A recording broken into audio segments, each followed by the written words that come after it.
So hello everyone, welcome back to another video. তো আমরা মূলত ডে বাই ডে একটা ইনস্টাগ্রাম বা সোশ্যাল মিডিয়া খুললেই একটা আপডেট বারংবার পাচ্ছি। এবং আপডেট বলবো না, মানে একটা পোস্ট একটা অভিনেতার তরফ থেকে বারংবার দেখতে পাচ্ছি। এবং সেই অভিনেতা না পুরোপুরি যে স্টারডাম মেনটেন করার যে ন্যারেশনটা, সেটা কিন্তু পুরোপুরি চেঞ্জ করে দিয়েছে। আজকে তুমি যে সমস্ত অভিনেতাদের তুমি দেখতে পাবে, আহ, তাদের কিন্তু স্টার বা মানে যারা বড় সুপারস্টার বা যারা স্টারডম শব্দটা যাদের নামের পাশে সবসময় বসানো হয়, তো তাদেরকে একটা জিনিস সবসময় বলা হয় যে অভিনেতাদের কখনো টাচ করা যাবে না, অভিনেতাদের কখনো দেখা যাবে না। অভিনেতা মানে মানে অভিনেতা মিনস সরি স্টার, এদেরকে কখনো দেখা যাবে না। বিগ যারা সুপারস্টার আছে তাদের কি ডেলি লাইফ সেটা সম্বন্ধে আমরা জানতে পারবো না, আমরা সোশ্যাল মিডিয়াতে জানতে পারবো না। যখন সিনেমা আসবে তখনই হয়তো তার সিনেমার আপডেট পাবো, এরকম একটা ব্যাপার। বাট দেবদা সে কিন্তু ডে বাই ডে তার যে স্টারডাম মেনটেন করার যে পুরোপুরি পাথটা, সেটা একদমই অন্যরকম।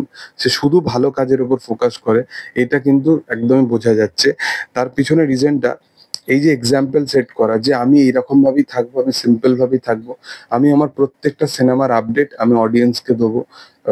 র্যাপ আপ হলে র্যাপ আপের আপডেট দেবো, বা কিরকম ভাবে শুটিং চলছে, কোথায় শুটিং চলছে, সেই আপডেট গুলো দেবো। ইভেন আমি এখন আমার লুক এন্ড ফিল কেমন, আমার ভিজুয়াল কেমন, সেই জিনিসগুলো আমি দেখাবো।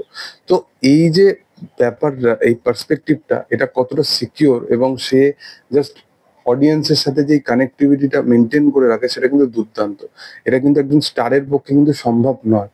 এবং এই যে সে যে শেপের মধ্যে এসছে, সে বডিটা যেরকম বানিয়েছে, মানে এটার জন্য কিন্তু প্রপার ডেডিকেশন লাগে। এটা বানানো কঠিন, আমি সেটা বারবার বলছি না। অবশ্যই এটা বানানোর জন্য পরিশ্রম লাগে, বাট এটা বানানো মানে বলতে পারো যে ইম্পসিবল কিছু নয়, এটা যে কোনো অভিনেতা বানাতে পারে। বাট যে ডেডিকেশনের সাথে একটা মানে বলতে পারো যে একটা বছরে তাকে তিনটে কি দুটো সিনেমা নিয়ে আসতে হবে, এবং দুটো তিনটে পরপর বিগ বাজেটের সিনেমা, বড় স্কেলের সিনেমা। এবং তার প্রিভিয়াস সিনেমা খাদান, যেটাও কিন্তু কমার্শিয়াল ছিল, এবং তার আপকামিং সিনেমা প্রজাপতি 2, এটাও কিন্তু একদম অন্য টাইপস অফ সিনেমা হবে।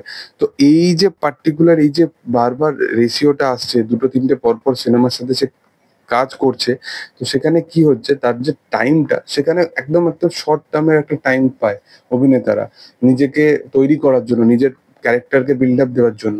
সেটা এখানে দেবদা হোক, বা ওখানে শাকিব খান হোক, বা জিদ্দা হোক, যে কেউ হোক। তো সেই জায়গায় দাঁড়িয়ে এরকম ভাবে নিজেকে প্রেজেন্ট করা, সেটা সত্যি দুর্দান্ত লেভেলে, মানে হ্যাটস অফ। এবং এটা সেই মানুষটাই পারে। তো দেখার, আমি তো এইরকম লুকেতে তাকে একটা ভালো আবার একটা কমার্শিয়াল সিনেমায় তাকে ফিরে দেখতে চাই। শুধু খাদান টু নয়, খাদান 2 আমি তো বারবার বলেছি যে যতক্ষণ না স্ক্রিপ্ট ডিমান্ড ওয়াইজ বা প্রপার যদি না স্ক্রিপ্ট খাদান 2 এর আসে, তার আগে আমার মনে হয় সিনেমাটা নিয়ে আসা উচিত নয়। দেখার যে সেটা আপকামিং দিনে কি হয়। তবে তোমাদের কি বক্তব্য বিষয় নিয়ে, সেটা তোমরা অবশ্যই কমেন্টে জানিও। ভিডিও ভালো লাগলে অবশ্যই লাইক করো, শেয়ার করো, সাবস্ক্রাইব করো চ্যানেলটাকে, এবং পাশে থাকা বেল আইকনটা অবশ্যই প্রেস করে দিও। Thank you all, by.